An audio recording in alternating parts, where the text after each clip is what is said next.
എന്നെ സംബന്ധിച്ച് ഒരു മഹാഭാഗ്യം എന്ന് മാത്രമേ പറയാൻ സാധിക്കുകയുള്ളൂ. ദൈവം വലിയ കരുണയുള്ളവനാണ് എന്നുള്ളതിൻ്റെ തെളിവാണ് ജോർജ് കോവക്കാട്ട് അച്ഛൻ കർദിനാളായി ഉയർത്തപ്പെടുന്നത്. അദ്ദേഹം പ്രീ ഡിഗ്രി പഠനകാലത്തും ഡിഗ്രി പഠനകാലത്തും SB കോളേജിൽ എൻ്റെ വിദ്യാർത്ഥിയായിട്ടുണ്ടായിരുന്നു. അപ്പോഴൊക്കെ അദ്ദേഹത്തിൻ്റെ മുഖത്ത് തെളിഞ്ഞു നിന്ന ഒരു ശാലീന ഭാവം, ഒരു നിഷ്കളങ്കത, ഇവയൊക്കെ എന്തൊക്കെയോ അദ്ദേഹത്തിന് വേണ്ടി കരുതി വച്ചിട്ടുണ്ട് എന്ന് പറയുന്നത് പോലെയായിരുന്നു. നമുക്കത് വായിച്ചെടുക്കുവാനും സാധിക്കുമായിരുന്നു.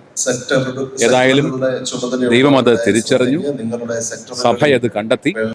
ഡിസംബർ 7-ാം തീയതി അദ്ദേഹത്തെ കർദിനാൾ സ്ഥാനത്തേക്കും ഉയർത്തുകയാണ്.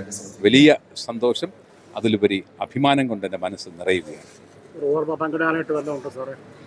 ധാരാളം ഓർമ്മകളുണ്ട്. ഞങ്ങൾ ഒരുമിച്ച് ധാരാളം യാത്ര ചെയ്തിട്ടുള്ള ആൾക്കാരാണ്, ഒരുമിച്ച് പ്രവർത്തിച്ചിട്ടുള്ള ആൾക്കാരാണ്, ഒരുമിച്ച് തട്ടുദോശ കഴിച്ചിട്ടുള്ള ആൾക്കാരാണ്.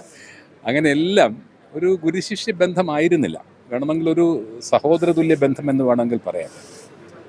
ഞാൻ അദ്ദേഹത്തിൽ കണ്ടെത്തിയ ഒരു കാര്യം, ഒരു ഉത്തരവാദിത്തം ഏൽപ്പിച്ചു കഴിഞ്ഞാൽ പിന്നെ അതിനെപ്പറ്റി പിറകെ നടന്ന് ചോദിക്കേണ്ടതില്ല. ആ ഉത്തരവാദിത്തം അതേ ഗൗരവത്തിൽ ഏറ്റെടുക്കുകയും ആ ഉത്തരവാദിത്വ നിർവഹണത്തിന് വേണ്ടി ആത്മാർത്ഥമായി പരിശ്രമിക്കുകയും ചെയ്യുന്ന ഒരു വലിയ മനസ്സ് വളരെ ചെറിയ പ്രായത്തിൽ തന്നെ അദ്ദേഹത്തിനുണ്ടായിരുന്നു.